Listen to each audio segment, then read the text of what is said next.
Okay, students, we are going to start the second chapter, which is crystal diffraction and the reciprocal lattice.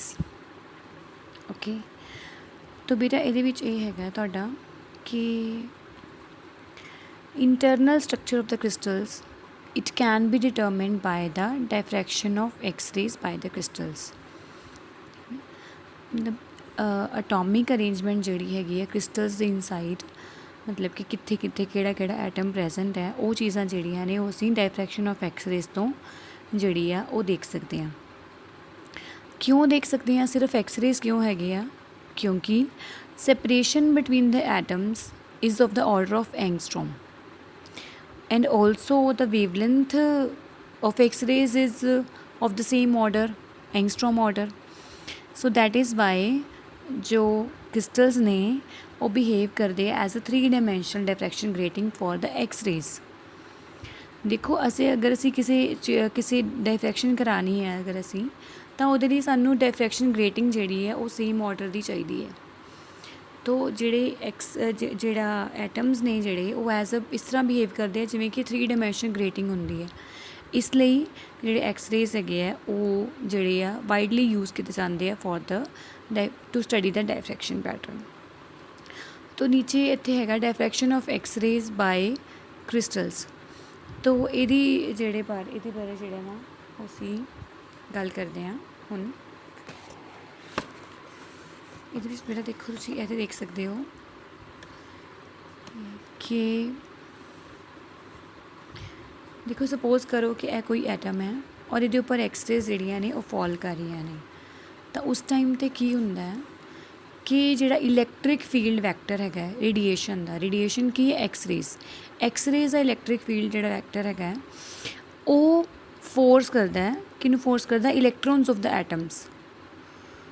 मतलब x ray vector जिहड़ा वो atom के जिहड़े इलैक्ट्रॉन्स ने है ना उन्होंने इस तरीके नाल उन्होंने कोशिश करता है कि जिस फ्रीकुएंसी का वो खुद है, ठीक है, उसी फ्रीकुएंसी के उपर जिहड़े इलैक्ट्रॉन्स जिहड़े ने वो मतलब कि हारमोनिक वाइब्रेशनस जिहड़ियां ने वो करन, ठीक है।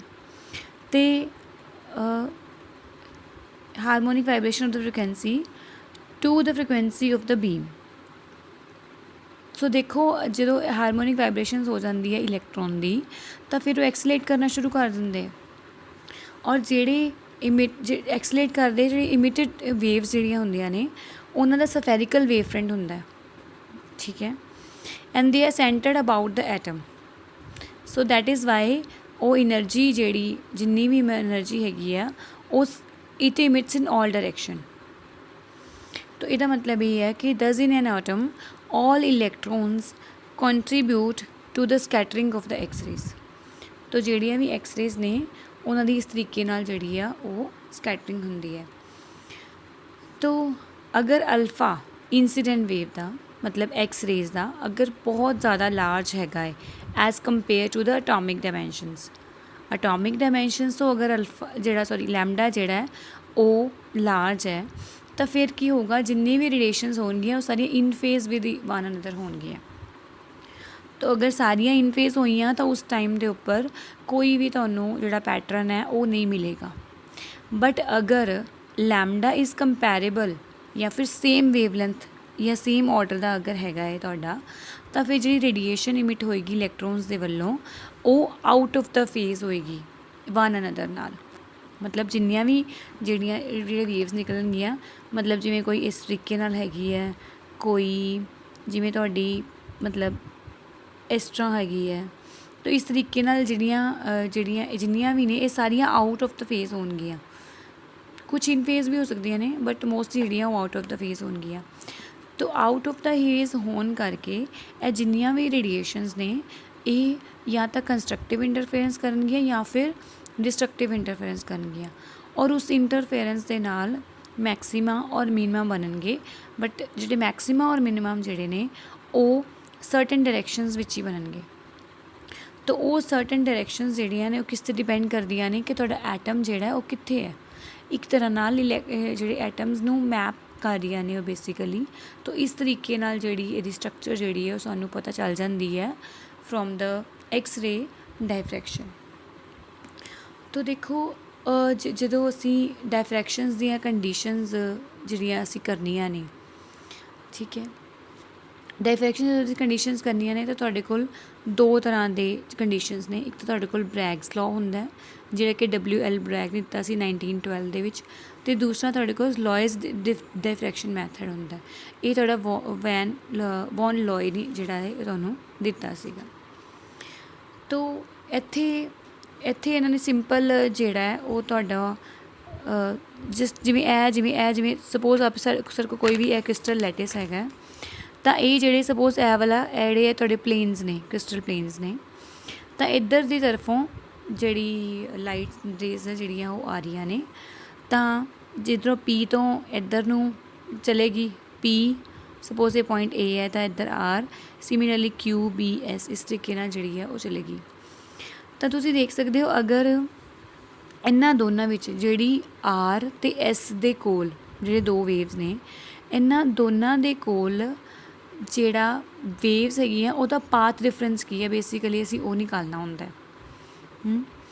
ਤਾਂ ਦੇਖੋ ਅਗਰ ਤੁਸੀਂ ਇੱਥੇ ਪਰਪੈਂਡੀਕੂਲਰ ਡਰਾ ਕਰੋ ਔਰ ਇੱਧਰੋਂ ਤੁਸੀਂ ਇਸ ਚੀਜ਼ 'ਤੇ ਪਰਪੈਂਡੀਕੂਲਰ ਡਰਾ ਕਰੋ, ਤਾਂ ਇਹ ਜਿਹੜਾ ਸਿਰਫ ਇੰਨਾ ਹਿੱਸਾ ਹੀ ਹੈ ਜਿਹੜਾ ਕਿ S ਦੇ ਵਿੱਚ ਵੱਧ ਹੈਗਾ R ਤੋਂ। ਤਾਂ ਇਹਦਾ ਮਤਲਬ ਇਹ ਹੈ ਕਿ ਅਗਰ ਅਸੀਂ S ਦਾ ਪਾਥ ਮਾਈਨਸ R ਦਾ ਪਾਥ, ਯਾਨੀ ਕਿ ਪਾਥ ਡਿਫਰੈਂਸ ਜਿਹੜਾ ਅਗਰ ਅਸੀਂ ਉਹ ਕੈਲਕੂਲੇਟ ਕਰਾਂਗੇ ਤਾਂ ਉਹ ਸਾਡੇ ਕੋਲ ਆਏਗਾ CBO, ਜਸਟ ਇੰਨੀ length CB plus BO length ਜਿਹੜੀ ਉਹ ਸਾਡੇ ਕੋਲ ਆਏਗੀ।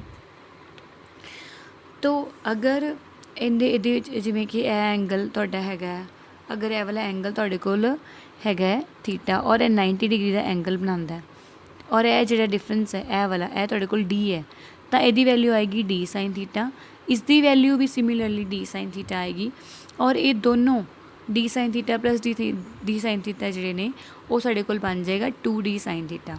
This is your path difference, and the path difference, when path difference is equal to integral multiple of lambda, ਤਾਂ ਉਸ ਟਾਈਮ 'ਤੇ ਕੰਸਟਰਕਟਿਵਲੀ ਜਿਹੜੀਆਂ ਨੇ ਉਹ ਵੇਵਸ ਜਿਹੜੀਆਂ ਨੇ ਉਹ ਮਤਲਬ ਇੰਟਰਫੇਅਰ ਕਰਦੀਆਂ ਨੇ। ਤਾਂ they will interfere constructively if path difference CB plus BT, this is D actually, I was considering it O, but this is D, CB plus BD, that is n, it should be of n lambda, and they would interfere destructively if the path difference is n plus 1/2 into lambda. Okay, so this is all calculation which I have told you earlier. So 2D sin theta is equal to n lambda is the basic condition for